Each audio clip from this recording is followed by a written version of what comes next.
I want to say I have high respect for Mr. Taman. He has got a very illustrious career on behalf of Singapore government for more than 20 years. Now, for this contest, he will be my biggest opponent, and I want to take this opportunity to tell the people of Singapore why they should vote for me instead of Mr. Taman as president. Now, Mr. Taman made two statements during the past week, and I want to respond to these two statements. Mr. Taman said the president has to play a role to articulate Singapore's position in the international stage. That means the president must represent Singapore's interests in the international stage. This I agree with Mr. Taman. But I want to point out the conduct of foreign policy, international policy, is the duty of the foreign minister and the prime minister. It is not for the president to interfere in the foreign policy. So this is the point I want to make. Remember, the president is not to interfere in the foreign policy. It has to be done by the prime minister and the foreign minister. Still, the president has an important role to represent Singapore's interests. But the policy that the president will articulate is the same as what the government wants. And this policy, I want to say what they are, which I agree. It is to the key principles of Singapore's foreign policy to promote international cooperation.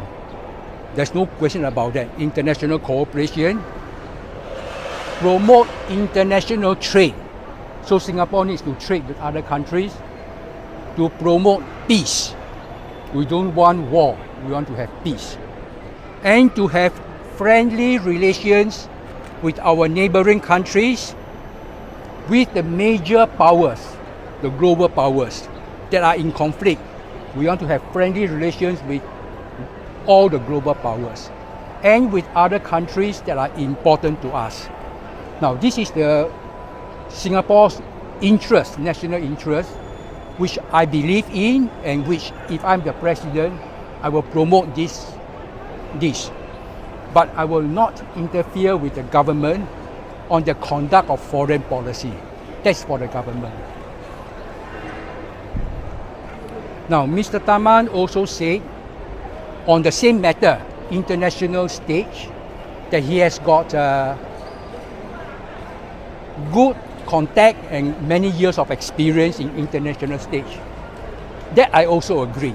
Now, Mr. Taman is very good in that area. But I want to share that I also have got some experience on international stage. Not as much as Mr. Taman, but I think more than adequate. For 5 years, between 1992 to 1997,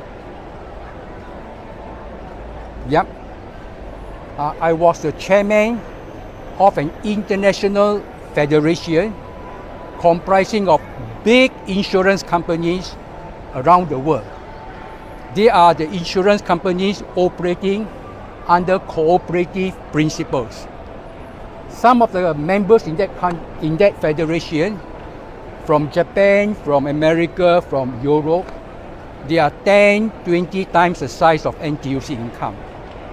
And yet the leaders of this, the top executives of this company, elect me to be the chairman of the federation for 5 years.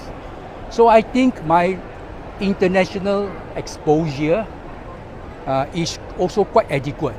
Maybe not as good as Mr. Taman, but I think it's enough. And my international exposure is not just these 5 years. I was involved with them for more than 20 years. So I do travel internationally, not every day, but 2-3 times a year to meet the leaders in other countries. And I get to respect the culture of other countries, and in turn, they respect Singapore's culture and interests. So this is my comment about international matters. I respect Mr. Taman's role. I just want to say that my role is also quite adequate. Now I want to also say about the next comment that Mr. Taman said was he's a good economist, and therefore as a good economist he can handle the reserves better. I have got full respect for Mr. Taman as a good economist. But I want to point out that the President is above the economist. The President should not be just an economist, but has to provide leadership above the economist. And what are the leadership? First of all, okay, a president who is not an economist, he got advisors who are economists. And the economists will advise on what kind of, what the international environment is and so on. So what is the leadership that the president must give? The leadership is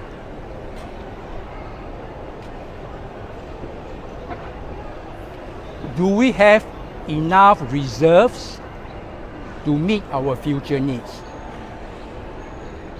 Do we have too much reserves? Because the reserves that you accumulate take away from the current generation. Do we have too much?